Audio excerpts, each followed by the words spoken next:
ពីឆាកអន្តរជាតិ Mr. Supranational 2026 មកកាន់ទឹកដីអង្គរ Yuthon Vanna, Han Viet និង Eric Kim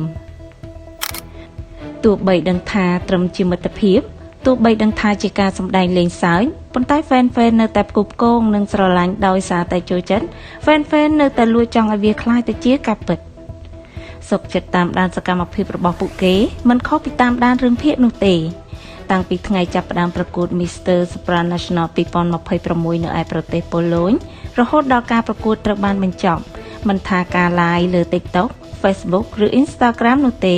គឺ fan មិនឲ្យរំលងសូម្បីតែ1វិនាទីលើសពីនេះទៅទៀត fan ថែមទាំងនាំយកវីដេអូសកម្មភាពរបស់ពួកគេមកកាត់តបញ្ចូលគ្នាយ៉ាងផ្អែមល្ហែមនិងតាក់ទាញពេញបណ្ដាញសង្គមរហូតបង្កើតបានជា hashtag ណាក់វិតនិង Eric ណាក់ហើយអ្វីដែលធ្វើឲ្យ fan កាន់តែរំភើបចិត្តស្ទើរហោះទៀតនោះគឺថ្មីនេះបុរសឯកទាំង3ថែមទាំងបានធ្វើដំណើរទៅកាន់ទឹកដីប្រវត្តិសាស្ត្រអង្គរដើម្បីថតរូបនិងថតវីដេអូជួយផ្សព្វផ្សាយពីវិស័យទេសចរណ៍កម្ពុជាទៅកាន់ពិភពលោកទៀតផងតើបុរសឯក3សញ្ជាតិនេះមានប្រវត្តិសមត្ថភាពភាសានិងសកម្មភាពដ៏គួរឲ្យស្រឡាញ់អ្វីខ្លះតោះទៅតាមដានទាំងអស់គ្នាទី1 Yuthon Vanna កំឡោះកម្ពុជាដែលមានមន្តស្នេហ៍តាក់ទាញចាប់ផ្ដើមដំបូងជាមួយតួឯកខាងកម្ពុជាយើងគឺលោក Yuthon Vanna លោកកើតនៅឆ្នាំ1996និងមានកម្ពស់ខ្ពស់ស្រឡះដល់ទៅ 1.87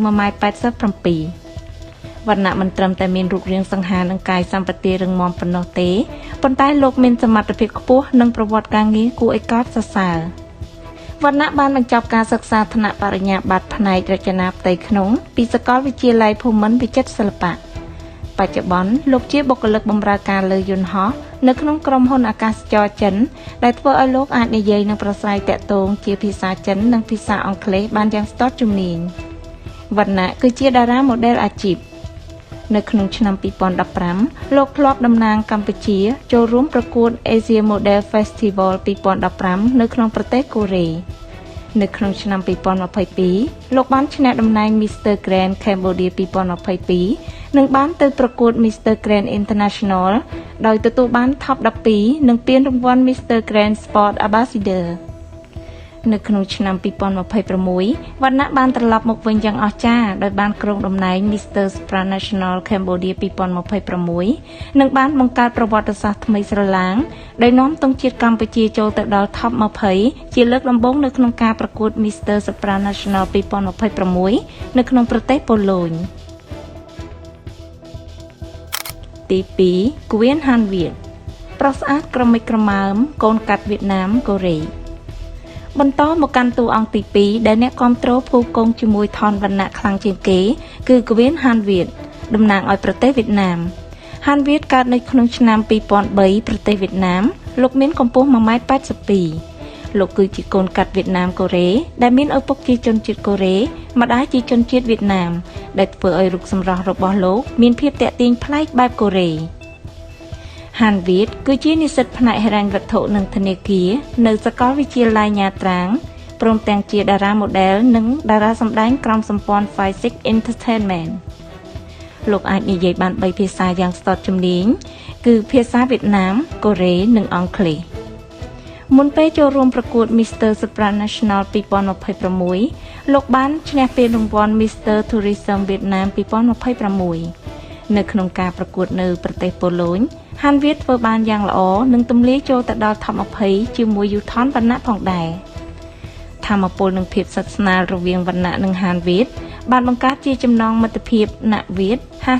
ណាក់វិត ដែលធ្វើឲ្យ fan នៅវៀតណាមនិងកម្ពុជាព្រមទាំង admin គ្រប់ page តាមដានស្ទើរតែមិនទាន់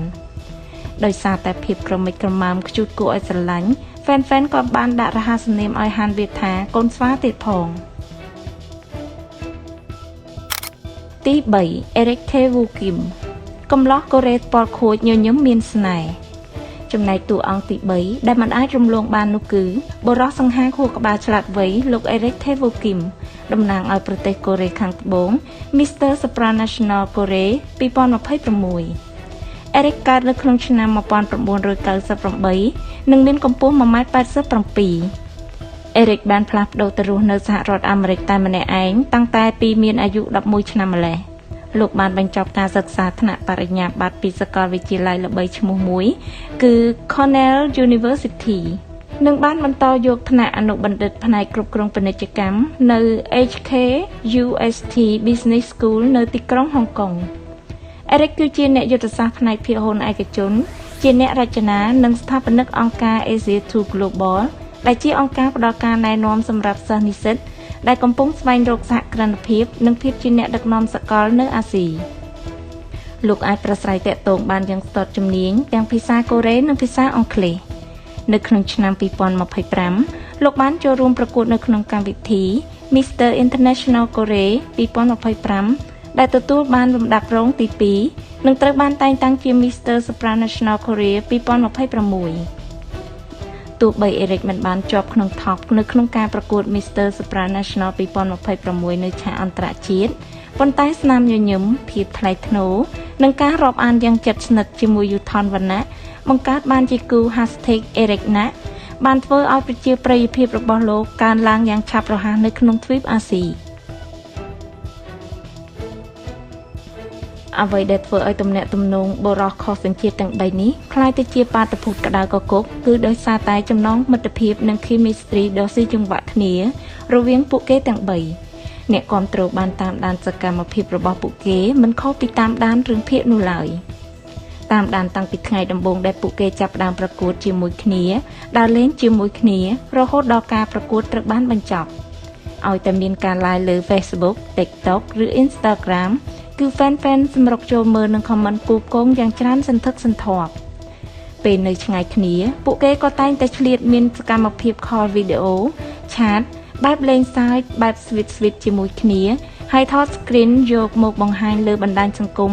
ដែលធ្វើឲ្យ fan កាន់តែលង់ជ្រៅជាមួយទំនាក់ទំនងរបស់ពួកគេទាំង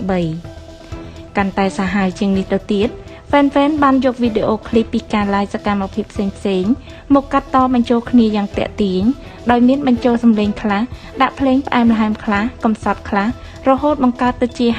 #NaViet EricNa ពេញបណ្ដាញសង្គមដោយសារតែក្តីស្រឡាញ់ដ៏ភ្លុកទឹកភ្លុកដីនេះខាងនាយកប្រតិបត្តិនៃកម្មវិធី Mr. Supranational Cambodia ក៏បានអញ្ជើញ Gwen Han-Viet និង Eric Kim